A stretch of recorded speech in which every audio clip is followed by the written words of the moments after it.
Naitwa Jabir Saleh Abdi, ni mkuu wa idara ya TEHAMA. Chuo chetu, chuo cha mipango ya maendeleo vijijini, kimepata tuzo ya usimamizi bora wa TEHAMA, lakini pia kutokana na tuzo hiyo, kwa taratibu pia zilivyo, leo tumeona tufanye tukio hili la kukabidhi cheti lakini pia na tuzo ambayo tumeipokea kama chuo kwa ajili ya usimamizi bora wa TEHAMA. Tuzo hii inatoka Ternet, na Ternet ni ISP, Internet Service Provider. Na kwa nini tumepewa tuzo hii? Tumepewa kwa sababu chuo cha mipango kina branch mbili, hapa makao makuu Dodoma, lakini pia tuko Mwanza kanda ya Ziwa. Kwa hiyo kote huko tunasimamia internet, wanafunzi wanapata miundombinu ambayo inasimamiwa kwa umakini, waweze kusoma ama waweze kuhakikisha wanapata material mbalimbali kwa njia ya kidijitali. Lakini pia tunawapa huduma nyingi kwa kutumia mifumo ya TEHAMA.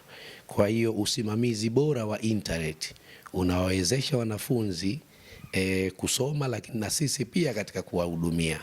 Kwa hiyo tupo hapa kwa ajili ya kukabidhi tuzo hii kwa mkuu wa chuo ambayo tumeipokea kutoka ofisi za Ternet. Mara baada ya kupokea tuzo hiyo, makamu mkuu wa chuo hicho Profesa Provident Dimoso akitoa shukrani kwa niaba ya chuo hicho. Hakika ni jambo la furaha sana kwa wenzetu waliofanya tathmini kuona vyuo ambavyo vinafanya utawala bora kwenye masuala ya utoaji huduma wa internet, na sisi chuo cha mipango ya maendeleo vijijini kuibuka washindi.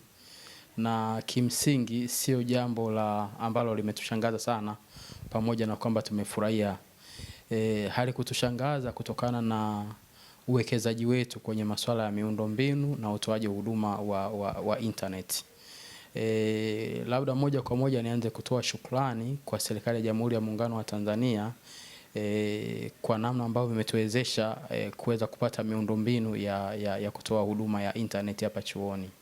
Ni hivi karibuni tu kupitia mradi wa HEET, yani Higher Education for Economic Transformation, ambapo chuo cha mipango kilipata rasilimali za kutosha kuweza kununua idadi kubwa ya kompyuta. Kwa awamu moja tu tulinunua kompyuta 300, na zenyewe hizo zote zinapelekwa kwenye karakana ambapo wanafunzi watakuwa wakifanyia kazi, ikiwepo pamoja na matumizi ya internet.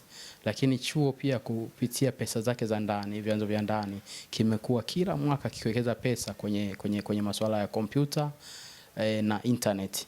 Kimsingi hapa chuo cha mipango kila mwanafunzi kwa kufuata taratibu ambazo zimewekwa anaweza kuaccess internet bure.